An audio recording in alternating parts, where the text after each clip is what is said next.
قلوبنا بالقرآن وزين أخلاقنا بالقرآن ونجنا من النار بالقرآن وأدخلنا الجنة مع القرآن. معزز و محترم و محتشم بزرگوں اور دوستوں ہم اور نوجوان ساتھیوں، السلام علیکم ورحمۃ اللہ وبرکاتہ. بحمدہ تعالی و بکرم مصطفیٰ صلی اللہ علیہ وآلہ وسلم، اللہ کا فضل، اللہ کا احسان کہ میں اور آپ پھر سے ایک مرتبہ جمعہ کریم کی سعادت سے بہرہ مند ہو رہے ہیں. اللہ کریم اس کی برکتوں، رحمتوں، عنایتوں سے مجھے اور آپ کو مالا مال فرمائے. آج کی گفتگو کے لیے ایک حساس عنوان کا انتخاب ہوا، جس کے تئیں میری اور آپ کی اپنی ذمہ داری یہ ہے کہ ہم اس حوالے سے اپنے اندر تھوڑا سا تبدیلی پیدا کریں اور مسلمانوں کے خلاف، اسلام کے خلاف، شریعت مطہرہ کے خلاف، پیغمبر اسلام کے خلاف جو کچھ سازشیں پس پردہ کی جا رہی ہیں، ان کے خلاف اب مسلمانوں کو بیدار ہونے کی ضرورت ہے. آج کی گفتگو میں جو حالات حاضرہ جو آج سے چند دن پہلے عید سے قبل جو راجیہ سبھا اور لوک سبھا میں جو بل پاس کیا گیا، وقف امینڈمنٹ 2025، اس حوالے سے ہماری اپنی کیا ذمہ داری بنتی ہے، وقف کی شرعی اور قانونی حیثیت اور موجودہ حالات میں مسلمانوں کی ذمہ داری کے حوالے سے چند باتیں آپ کو گوش گزار کروں گا. اللہ کریم مجھے حق بولنے، آپ کو حق سننے، اس پر عمل کرنے کی توفیق عطا فرمائے. آئے کچھ عرض و معروض سے پیشتر ہم اور آپ مل کر سب سے پہلے اپنی اور ساری کائنات کے مرکز عقیدت حضور احمد مجتبی محمد مصطفیٰ ارواحنا روح فدا صلی اللہ علیہ وآلہ وسلم کی بارگاہ بے نیاز میں عقیدت و محبت کے ساتھ درود پاک کا ہدیہ پیش کریں. اللہم صلی علی سیدنا و مولانا محمد مبارک وسلم، الصلاة والسلام علیک یا سیدی یا حبیبی یا رسول اللہ، الصلاة والسلام علیک یا حبیب اللہ صلی اللہ علیہ وآلہ وسلم. میں اپنی گفتگو کا آغاز کروں. نوجوان یہاں تشریف رکھتے ہیں، چند اشعار آپ حضرات کے لیے، خصوصاً نوجوانوں کے لیے، اس لیے کہ ہزارہ گھنٹوں کی تقریریں وہ نتیجہ نہیں دے سکتی جو دو شعر کے اندر کوئی اہل دل جو ہے اسے اس کا احاطہ کر دیتا ہے. کسی نے کہا تھا کہ تپش سورج سے لو اور آسمان سے بجلیاں چھینو، تپش سورج سے لو اور آسمان سے بجلیاں چھینو، کفر کے آشیاں پہ بجلیاں برسانے کا وقت آیا. تپش سورج سے لو اور آسمان سے بجلیاں چھینو، کفر کے آشیاں پہ بجلیاں برسانے کا وقت آیا. بھڑک اٹھے ہیں ہر طرف آتش نمرود کے شعلے، بھڑک اٹھے ہیں ہر طرف آتش نمرود کے شعلے، انہیں پھر جذبہ ابراہیمی دکھلانے کا وقت آیا، انہیں پھر جذبہ ابراہیمی دکھلانے کا وقت آیا. اٹھو صلاح الدین ایوبی کے فرزندوں، اٹھو کہ اس غازی کے افسانے کو دہرانے کا وقت آیا، کہ اس غازی کے افسانے کو دہرانے کا وقت آیا. اٹھو جوانان وطن کفن بردوش ہو جاؤ، اٹھو جوانان کفن، اٹھو جوانان وطن کفن بردوش ہو جاؤ. جہاد فی سبیل اللہ کر جانے کا وقت آیا. نبی کی آب و رو باقی رہے گی، تم بھی باقی ہو، وگرنہ پھر غلامی میں الجھ جانے کا وقت آیا. نبی کی آب و رو باقی رہے گی، تم بھی باقی ہو، وگرنہ پھر غلامی میں الجھ جانے کا وقت آیا. عزت نفس کسی شخص کی محفوظ نہیں، اب تو اپنے ہی نگہبانوں سے ڈر لگتا ہے. ہم آہ بھی کرتے ہیں تو ہو جاتے ہیں بدنام، وہ قتل بھی کرتے ہیں تو چرچا نہیں ہوتا۔ عزیزان ملت اسلامیہ، اس وقت جو حکومت پر سر اقتدار ہے، جس وقت سے اس حکومت نے ہندوستان کی بھاگ دوڑ کو اپنے ہاتھوں لیا ہے، اس وقت سے لے کر آج تک اور نہ جانے کب تک مسلمانوں کو اسی کیفیت سے گزرنا پڑے گا۔ آج جس دور سے میں اور آپ گزر رہے ہیں، آپ کا اپنا مشاہدہ ہے، ہمارا اپنا تلخ تجربہ ہے۔ نہ بولنے کی آزادی ہے، نہ لکھنے کی آزادی ہے، نہ کچھ کہنے کی آزادی ہے۔ ایک غلامی جو انگریزوں نے ہندوستان پر مسلط کی تھی، ایک منصوبہ بند سازش کے تحت دوبارہ پھر اسی غلامی کو اہل ہند پر مسلط کیا جانے کی دوبارہ کوشش کی جا رہی ہے۔ آپ دیکھیں، جب سے موجودہ حکومت پر سر اقتدار ہوئی ہے، تب سے لے کر کوئی دن جو ہے مسلمان چین سے نہیں ہے۔ مسلمان جو ہے وہ پورے وقار کے ساتھ، عزت و آبرو کے ساتھ جن کا پورا حق تھا وہ نظر نہیں آتا۔ کبھی طلاق کا معاملہ اٹھایا گیا، کبھی بابری مسجد کا معاملہ، کبھی ہمارے کھانے پینے پر بات کی جاتی ہے، کبھی ہمارے لباس پر بات کی جاتی ہے، کبھی جو ہے مسلمانوں کے وجود اور خصوصاً جو ہے وہ اسلام کے حوالے سے، برقعے کے حوالے سے، اسلامی ماں بہن بیٹیوں کے حوالے سے، نہ جانے کئی ایسے معاملات جو ہیں وہ مسلمانوں پر بلکہ ہندوستانیوں پر مسلط کیے جا رہے ہیں، جس سے انسان مسلمان جو ہے، ہندوستانی جو ہے، جسے قبول کرنے کے لیے تیار نہیں۔ ایک طرف تو حکومت ہند کا یہ نعرہ ہے سب کا ساتھ اور سب کا وکاس، لیکن حقیقت یہ ہے کہ ایسا کچھ بھی نظر نہیں آتا۔ جب کبھی جو ہے وہ کوئی قانون پاس ہوتا ہے، کوئی بل جو ہے، کوئی امینڈمنٹ لایا جاتا ہے، تو اس کا سب سے اہم جو ہے یہ رول ہوتا ہے، جو تکلیف میں ہے، جو قانون جو دوسروں کو تکلیف دیتا ہے، اس قانون میں بدل کر کے، اس قانون کے اندر تبدیلی لا کر کے اس کے اندر آسانیاں پیدا کرنا ہے۔ اسی کو کہتے ہیں امینڈمنٹ کرنا یا ترمیم کرنا یا اس کے اندر رد و بدل کرنا۔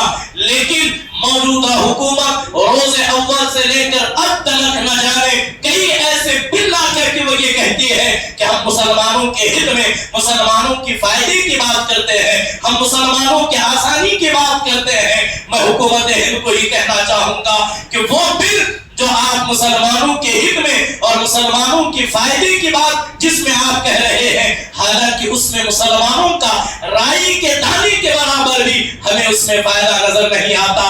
آپ نے جب بھی بات کی مسلمانوں کو ٹھیس پہنچانے کی بات کی، تو المختصر کی طرح آپ تمام یہاں جمع ہے۔ اس وقت ہمیں آپ کو کیا کرنا چاہیے، اس کے لیے ہمیں کیا رائے عمل بنانا چاہیے، اس حوالے سے مذہب اسلام، پیغمبر اسلام صلی اللہ علیہ وآلہ وسلم ہمیں کیا تعلیم دیتے ہیں، اس پر مجھے اور آپ کو توجہ کرنے کی ضرورت ہے۔ اس لیے کہ مسلسل ظلم کو برداشت کرنا یہ صبر نہیں ہے بلکہ یہ بزدلی ہے۔ ظالم کے سامنے گھٹنے ٹیکنا یہ عقل مندی نہیں ہے بلکہ بزدلی ہے۔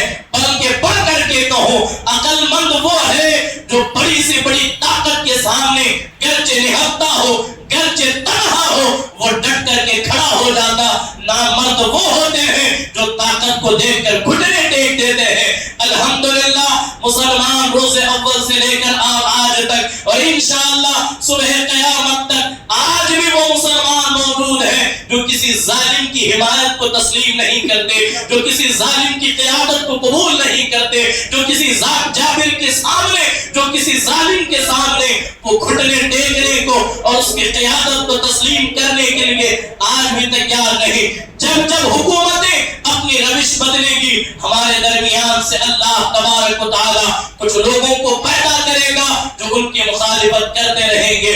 عزیزان گرامی، خطبہ مسنونہ میں میں نے جس آیت کریمہ کی تلاوت کا شرف حاصل کیا، اس کے متعلق جو آج ہندوستان کی عدالت میں، جو ہندوستان کی لوک سبھا میں جو بل پاس کیا گیا وقف کے حوالے سے، وقف بورڈ کے حوالے سے، اس کے حوالے سے چند باتیں میں آپ کے سامنے رکھوں گا، اس لیے کہ یہ آج کے لیے ایک بہت ضروری اور بہت اہم عنوان ہے رکھتا ہے، اس لیے کہ اگر ہم نہیں سمجھیں گے اس کی شرعی حیثیت کیا ہے، اس کا مقصد کیا ہے، تو پھر ہم صرف یوں ہی سڑکوں پر اتر آئیں گے، یوں ہی صرف جو ہے ہم پلے کارڈ لے کر کے راستوں پہ آئیں گے تو اس سے کوئی فائدہ نہیں ملے گا۔ تو ضروری ہے کہ وقف کے حوالے سے چند معلومات ہمیں بھی ہونا ضروری ہے۔ اس کے متعلق میں چند باتیں آپ کو سناؤں گا قرآن و حدیث کی روشنی میں، مجھے امید ہے آپ توجہ سے اس پر جو ہے اس پر آپ توجہ فرمائیں گے۔ عزیزان گرامی، اللہ تبارک و تعالی نے قرآن مجید میں ارشاد فرمایا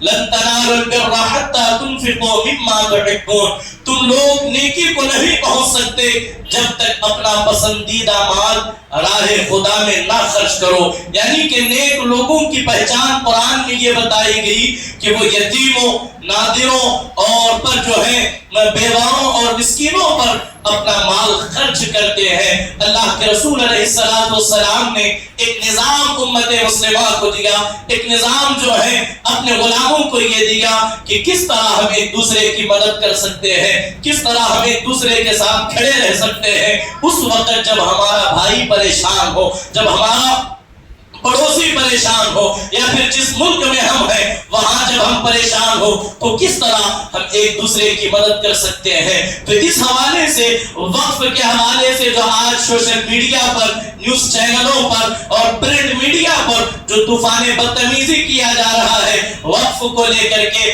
آج باضابطہ طور پر ہندوستان کے ایک نیوز چینل نے ایک ایسا ایک چھوٹا سا کارٹون بنایا جس کی سیریز جو 100 سالی کا جسے نام دیا جاتا ہے، اس میں انہوں نے اس طرح فلمایا کہ مسلمانوں نے جہاں بھی زمین خالی دیکھی وہاں پر وقف کا بورڈ لگا دیا اور زمین پر قبضہ کر لیا۔ لیکن یہ غلط بات ہے، یہ مسلمانوں کے خلاف ایک مذاق ہے۔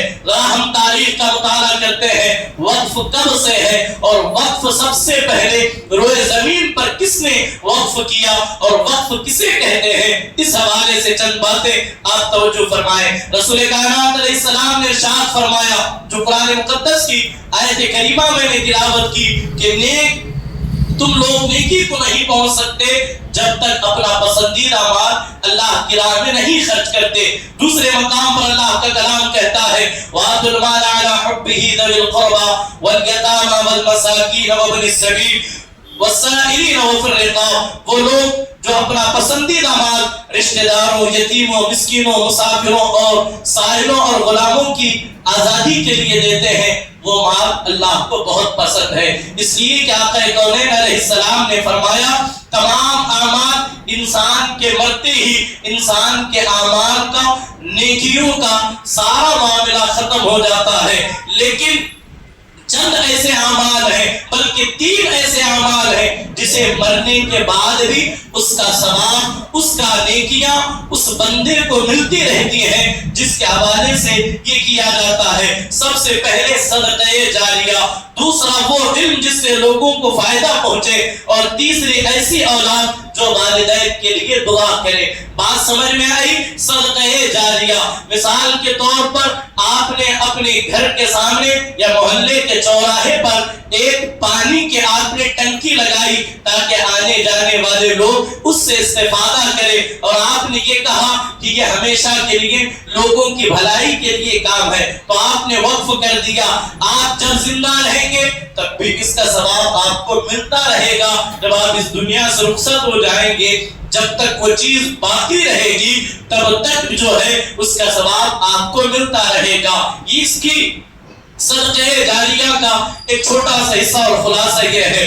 رسول کائنات علیہ السلام نے اب وقف کے حوالے سے میں آپ کو سناؤں، وقف اپنی اصل فوائد کے اعتبار سے صدقہ جاریہ ہے، اس لیے کہ آج بھی ہندوستان کے اندر بہت سارے لوگ جب انتقال کرتے ہیں، جب ان کا کوئی وارث نہیں ہوتا ہے تو وہ اپنی زمین کسی بڑے کو بلا کر کے یہ کہتے ہیں اس زمین کو آپ مسلمانوں کی فلاح و بہبودی کے لیے، مسلمانوں کی ترقی کے لیے یہ میں اپنا مکان، یہ اپنا پلاٹ، یہ اپنی جگہ میں وقف وقف کر دیتا ہوں. دیکھیے وقف الگ ہے، صدقہ الگ ہے. صدقہ جب آپ دیتے ہیں تو اس صدقے کو آپ کسی کو مالک بناتے ہیں، لیکن وقف وہ ہے اس کا کوئی مالک نہیں ہوتا.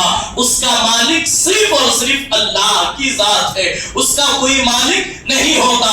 آقا کونین علیہ السلام کے زمانے میں ایک جو ہے آنے والے آتے ہیں اور عرض کی یا رسول اللہ صلی اللہ علیہ وسلم میرے 7 باغات ہیں، باغیچے ہیں، میں چاہتا ہوں یہ آپ کو ہدیہ کروں. حضور علیہ السلام نے ہدیہ قبول کیا اور اعلان کیا یہ 7 باغ میں اللہ کے نام پر وقف کرتا ہوں. اب حضور علیہ السلام نے جو باغات وقف کیے آج بھی وہ مدینے کی سرزمین پر وہ باغات موجود ہیں.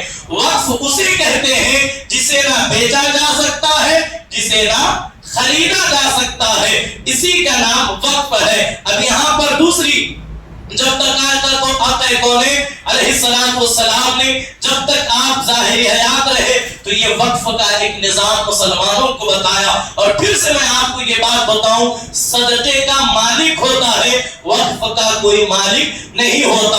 اور یہی سلسلہ اسلامی تاریخ میں سب سے پہلے، جیسے کہ ابھی میں نے کہا حضور علیہ السلام نے خود جو ہے سب سے پہلی زمین جو ہے وقف کی. عہد نبی صلی اللہ علیہ وسلم میں دوسرا وقف جو ہے حضرت سیدنا عمر فاروق کا تھا. ان کو خیبر میں جائیداد ملی تھی. خیبر ایک علاقہ ہے، ان کی نظر میں وہ بہترین جائیداد تھی. انہوں نے چونکہ قرآن کی آیت پڑھی تھی لن تنالوا البر حتى تنفقوا مما تحبون، جب تک تم اللہ کی راہ میں اپنی پسندیدہ اور بہترین شے کو خرچ نہیں کرو گے تم نیکی کو نہیں پہنچ سکتے. حضرت سیدنا عمر فاروق نے اپنی جائیداد میں، اپنی ملکیت میں جو سب سے قیمتی چیز تھی اللہ کی راہ میں فی سبیل اللہ اسے صدقہ کر دیا. اور صدقہ کر دیا اور حضور علیہ السلام سے مشورہ، صدقہ کرنے کا جب ارادہ کیا حضور علیہ السلام سے مشورہ کیا تو آپ نے فرمایا اگر تم چاہو تو اس کی اصل کو باقی رکھو اور اس کے منافع کو صدقہ کر دو. بات سمجھ میں آئی؟ اس کے اصل کو باقی رکھو، اس کے منافع کو، اس کے بینیفٹ کو صدقہ کر دو. چنانچہ حضرت سیدنا عمر فاروق نے خیبر کی جائیداد کو اس شرط کے ساتھ فقیروں، رشتہ داروں، مسافروں، مہمانوں، غلاموں کی آزادی کے لیے وقف کر دیا کہ جب تک یہ وقف کی زمین رہے گی جس سے جو فائدہ اٹھا سکتا ہے اٹھائے، لیکن اس کا کوئی مالک نہیں بن سکتا. اس سے فائدہ اٹھایا جا سکتا ہے لیکن اس کا کوئی مالک نہیں بن سکتا. تو لہذا اصل جائیداد تو نہ فروخت کی جائے گی، نہ ہبہ کی جائے گی، نہ ہی اسے وراثت میں تقسیم کر دیا جائے گا. جو ایک مرتبہ وقف کر دیا گیا وہ قیامت تک کے لیے وقف ہی رہے گا، وہ قیامت تک کے لیے وقف ہی رہے گا. اور اسلامی تاریخ میں تیسرا وقف حضرت عثمان غنی رضی اللہ تعالی عنہ نے کیا تھا. مدینے میں لوگوں کے لیے جب پانی کی قلت تھی تو حضرت سیدنا عثمان غنی رضی اللہ تعالی عنہ نے بیر روما نام کا ایک کنواں کھدوایا اور اسے کنویں کو خریدا اور اپنے استفادے کے ساتھ لوگوں کے لیے وقف کر دیا، لوگوں کے لیے وقف کر دیا. اور ساتھ ہی ساتھ چوتھا حضرت سیدنا مولا کائنات امام علی علیہ السلام نے اپنی جائیداد میں سے بھی اسی طرح کا ایک وقف کیا. صحابہ کرام، تابعین، تبع تابعین سے لے کر اب تک جو ہے یہ سلسلہ چلتا رہا. آج بھی مدینہ منورہ کی سرزمین پر آپ جا کر کے دیکھیں، مکہ مکرمہ میں جا کر کے دیکھیں، آج بھی چند مکانات ہیں جو حضرت سیدنا ابو بکر صدیق رضی اللہ تعالیٰ عنہ، حضرت عثمان غنی اور دیگر کئی صحابہ کے نام سے آج بھی جو ہے مکانات موجود ہیں اور کئی باغات ایسے موجود ہیں حضرت عثمان غنی رضی اللہ تعالیٰ عنہ کے آج بھی موجود ہیں، لیکن آج تک اس کا کوئی مالک نہیں بن سکا، نہ ہی اسے بیچا جا سکا. 1450 سال سے لے کر گویا کہ ایک نظام یہ دیا گیا یہ زمینیں باقی رہیں گی، اس باغ میں جو کچھ اس میں جو ہے پھل اگیں گے اسے بیچ کر کے اس کی رقم کو جو ہے وہ جمع کیا جائے گا، اس کی رقم سے لوگوں کو فائدہ پہنچایا جائے گا. یہ وقف کی ایک نظام اللہ کے رسول علیہ السلام نے بنایا۔ اسی طرح جو ہے بہت سارے معاملات میں ہندوستان کی سرزمین پر بھی یہی معاملات جو ہے چلتے رہے۔ بادشاہوں نے، ہمارے بزرگوں نے، ہمارے بڑوں نے کئی زمینیں جو ہے اللہ کے نام پر اپنے جو ہے مسلمانوں کی فلاح بہبودی کے لیے، جو ہے مسلمانوں کی ترقی کے لیے کئی زمینیں وقف کر دی گئی۔ جب ہندوستان کی سرزمین پر جب انگریز حکومت نے جب قبضہ کیا تو وہ ساری زمینیں جس کا کوئی مالک نہیں تھا بلکہ جسے وقف کہا جاتا تھا، وہ ساری زمینوں پر جو ہے وہ انگریزوں نے قبضہ جما لیا۔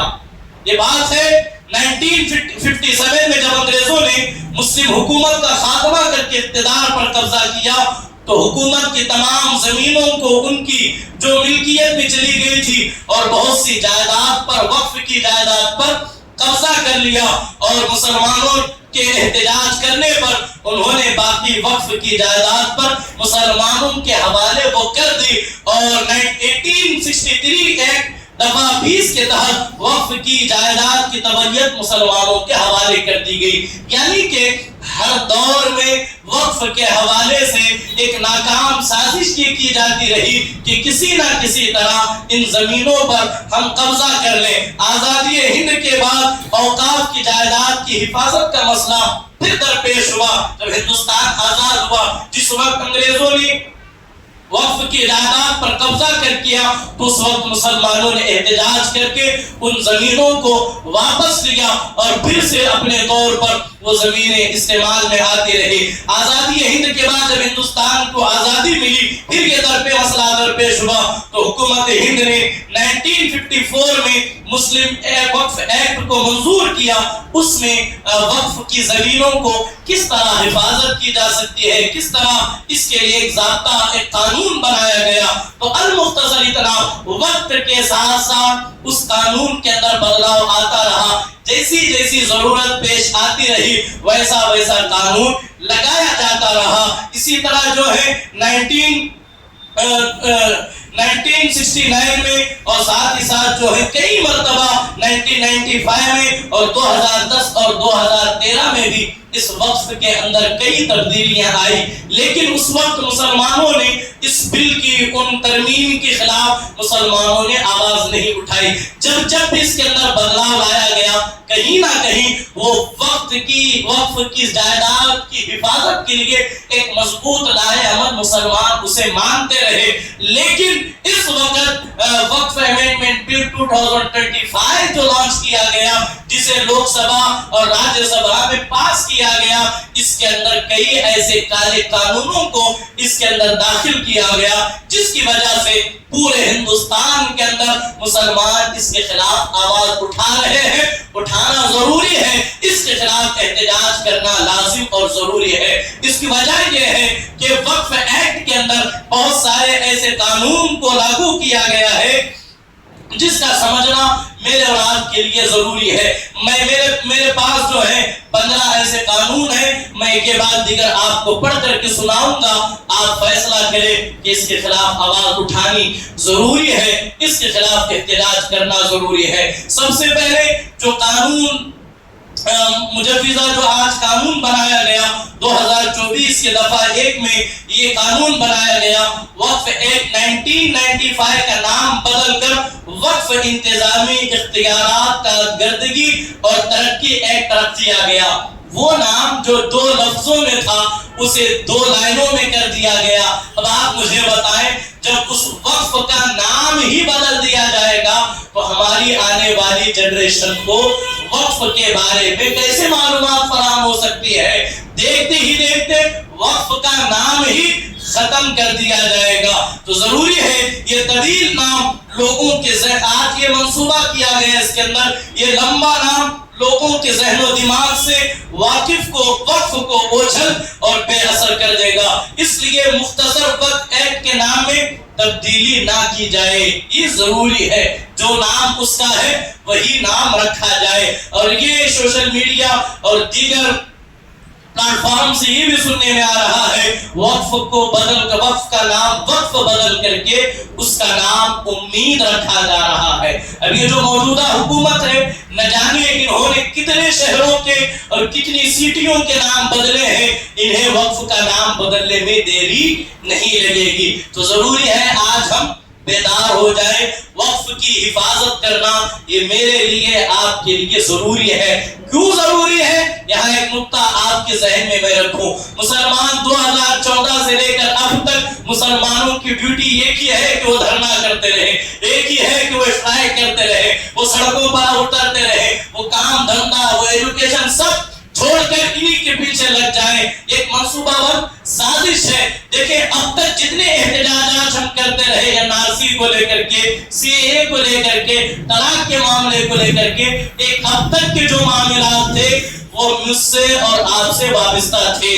کبھی ہمیں ہندوستانی ہونے کے لیے ہمیں کئی ثبوت فراہم کرتے تھے، لیکن یہ جو بل لایا گیا اس کا اثر مسلمانوں پر نہیں، سیدھا سیدھا ہماری مساجد پر، ہماری مدارس پر، ہمارے خانقاہوں پر، ہمارے درگاہوں پر اور دیگر جس سے مسلمان جڑے ہوئے ہیں، جو مسلمانوں کی آستھا ہے، جو مسلمانوں کی پہچان ہے، ڈائریکٹ اس وقت بل سے وہاں پر حملہ کیا جائے گا۔ تو اب یہ دوسرا اس کا یہ ہے، ایک نئی دفعہ 3C کے تحت ضلع کلیکٹر کو اختیار دیے جانے کے پر یہ بل پاس کیا گیا ہے۔ وہ کسی بھی وقف جائیداد کے کیریکٹر کو بدل کر کے حکم نامہ جاری کر سکتا ہے کہ یہ زمین وقف کی نہیں ہے بلکہ یہ سرکاری زمین ہے۔ کسی بھی درگاہ کی یا کسی بھی قبرستان کی یا کسی بھی مسجد کی زمین کو اب کلی طور پر ایک کلیکٹر کو اختیار دے دیا گیا، کلی جو ہے اسے یہ دے دیا گیا کہ وہ جس زمین کو بھی کہے گا یہ زمین وقف کی نہیں ہے، یہ زمین سرکاری ہے، تو اس کے مطابق ریونیو ریکارڈ میں تبدیلی کر سکتا ہے۔ ریونیو ڈپارٹمنٹ جہاں وقف کی جائیداد کو وقف لکھا جاتا ہے، وہ کلیکٹر وہاں سے وقف نکال کر کے سرکاری نام لکھ سکتا ہے۔ یا پھر پڑھ کر کے جملہ یوں کہوں، اس کا جو بھی چہیتا یا اس کی جیب جو بھی گرم کرے گا وہ زمین وہ اس کے کھاتے میں اس کے دامن میں ڈال دے گا۔ تو یہ ضروری ہے کہ اس کے خلاف آواز اٹھائی جانی چاہیے۔ اور اس کے ساتھ ساتھ موجودہ وقف ایکٹ 9 کے تحت جو ہے مرکزی وقف کونسل میں ہمیشہ 14 ممبر ہونا لازم تھا۔ جو وقف کی جو کونسل ہوتی ہے اس کے اندر 14 ممبروں کا ہونا لازم تھا، لیکن اس بل میں یہ تبدیلی کی گئی کہ اس 14 کو بدل کر کے جو ہے ایک تو پہلی چیز 14 ہونا لازم تھا وقف کونسل میں، دوسرا ان 14 افراد کا مسلمان ہونا شرط تھا، ضروری تھا۔ لیکن اب ممبروں کی تعداد 14 کی بجائے 23 کر دی گئی، اس میں بھی 2 غیر مسلم ممبروں کا ہونا لازم قرار دیا گیا۔ یہ کونسل اسی وقت بنے گا جب اس کے اندر 2 نان مسلم کو ہم ایکسپٹ کریں گے۔ اس طرح مسلم وقف سے مسلمانوں کی تعداد کم ہو جائے گی۔ ایک طرف تو حکومت یہ دعویٰ کرتی ہے سب کا ساتھ سب کا وکاس، لیکن مندروں کے باہر کمبھ کے میلے میں مسلمانوں کو انٹری، مسلمانوں کو دکان لگانے پر سخت پابندی تھی، لیکن اب مسلمانوں کے ساتھ سوتیلا پن یہ ہے وہ مسجدوں کے ممبر بننا چاہ رہے ہیں۔ مسلمان اسے کسی بھی صورت جو ہے ایکسپٹ نہیں کرنے والا۔ اور ساتھ ہی ساتھ اس کا چوتھا قانون یہ ہے کہ جو وقف جو بل پاس کیا گیا، مرکزی انچارج جو خود چیئرمین ہوں گے ان کے علاوہ 3 پارلیمنٹ کے ممبران کا بھی مسلمان ہونا ضروری نہیں ہے۔ ایک نظام ہے، ایک بہترین منصوبہ تھا وقف کا، ٹوٹلی جو ہے اس کے اندر اتنی رد و بدل کر دی گئی، پورا اس کا نظام ختم کر دیا گیا۔ جبکہ ہندوستان کی مختلف ریاستوں میں ہندو املاک کا تحفظ اور انتظام کرنے والوں کے لیے ہندو ہونا لازم ہے۔ ہندوؤں کا جو ایکٹ ہے، سکھوں کا جو ایکٹ ہے، جو عیسائیوں کا جو قانون ہے، ان کے جو مذہبی معاملات ہیں ان کے لیے جو نظام دیا گیا اس کے اندر یہ ضروری ہے، سکھوں کا ہے تو سکھ کا ہونا ضروری، اگر ہندوؤں کا ہے تو ہندو کا ہونا ضروری، لیکن مسلمانوں کے لیے یہ سب کا ساتھ سب کا وکاس ختم کر دیا گیا، نہیں اب مسلمانوں کی جائیداد پر ہم بھی قبضہ کریں گے، اس طرح کے قانون لایا گیا۔ اسی کے ساتھ جو ہے جو بل پاس کیا گیا اس کے ایکٹ 14 کے تحت صوبائی وقف بورڈ میں 7 سے 11 تک ممبران ہوتے ہیں، ان سب کا مسلمان ہونا ضروری ہے، لیکن جو بل پاس ہوا اس میں مسلمان ہونے کی شرط کو ختم کر دیا گیا، نیز 2 ممبروں کا مسلمان غیر مسلم ہونا لازم قرار دیا گیا۔ اگر مسلمان جمع بھی ہو گئے ہم کسی صورت جو ہے وہ ان کے ہاتھ نہیں دیں گے، اپنی جائیداد کو وقف کا ممبر ہم ہرگز جو ہے وہ غیر مسلموں کے ہاتھ نہیں بننے دیں گے۔ تو یہ قانون لایا گیا، ضروری ہے، اینی کنڈیشن آپ چاہے جو بھی کر لیں، آپ کے ساتھ اگر 21 مسلم ہے تو 2 غیر مسلموں کو رکھنا ضروری ہوگا۔ اب چاہے تو پورے کے پورے 23 بھی غیر مسلم ہو سکتے ہیں، یا پھر چاہے تو 23 ہو سکتے ہیں، لیکن ضروری ہے کہ ان 23 میں کم سے کم 2 کا ہونا ضروری ہے۔ اور ساتھ ہی ساتھ جو ہے موجودہ ایکٹ کے تحت جو اب تک کا جو قانون تھا، ممبروں کو چننے کے لیے الیکشن ہوتا تھا، وقت الیکشن آپ نے سنا ہے نا، الیکشن ہوتا تھا، لیکن جو بل لایا گیا اس میں الیکشن کو ختم کر دیا گیا۔ حکومت جسے چاہے گی اپنے چمچے کو وہاں پر بٹھا دے گی، کہ حکومت جہاں کہے گی یہ زمین ہماری ہے تو وہ پیپر پاس کر کے حکومت کے حوالے کر دیں گے۔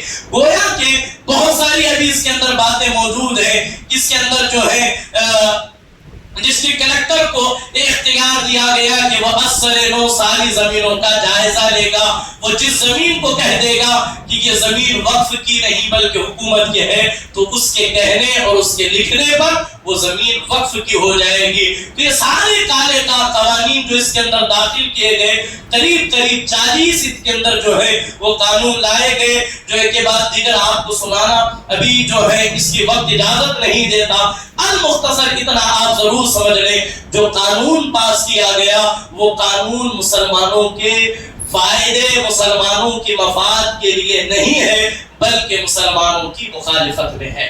طلاق کا بل جب لایا گیا یہی کہا گیا کہ ہم مسلمان عورتوں کی جو ہے ان کی حفاظت کے لیے ہم یہ لا رہے ہیں، جبکہ اس کی صورتحال بھی اور بڑھ کر کے کہوں آج مسلمانوں کا کوئی پرسان حال نہیں۔ تو اب ضروری ہے کہ کم سے کم ہم اپنے علاقوں میں، اپنے شہروں میں، اپنے محلے کے اندر ایک ایسی مضبوط ٹیم کو ہم تجویز کریں کہ ایسی ٹیم ہماری ہونی چاہیے جس کو جو خود پڑھے لکھے ہونے چاہیے، قانون کے تمام جو ہے وہ کانسٹیٹیوشنل اور ان کانسٹیٹیوشنل جتنے دفعات ہیں وہ جاننے والے ہوں، ایسوں کی ٹیم بنا کر ہم ان کی اقتداء میں چلیں گے تو انشاءاللہ جب کبھی سروے کے مساجد کے خلاف سروے کا آرڈر ہوگا، مدارس کے، قبرستانوں کے، امام باڑوں کے خلاف جب کبھی سروے کا آرڈر آئے گا تو ہم مضبوطی کے ساتھ کھڑے ہوں گے، اور یہ ہم بیک وقت یہ کہہ سکتے ہیں ہم کسی صورت اس سروے کو ہم منظور نہیں کریں گے۔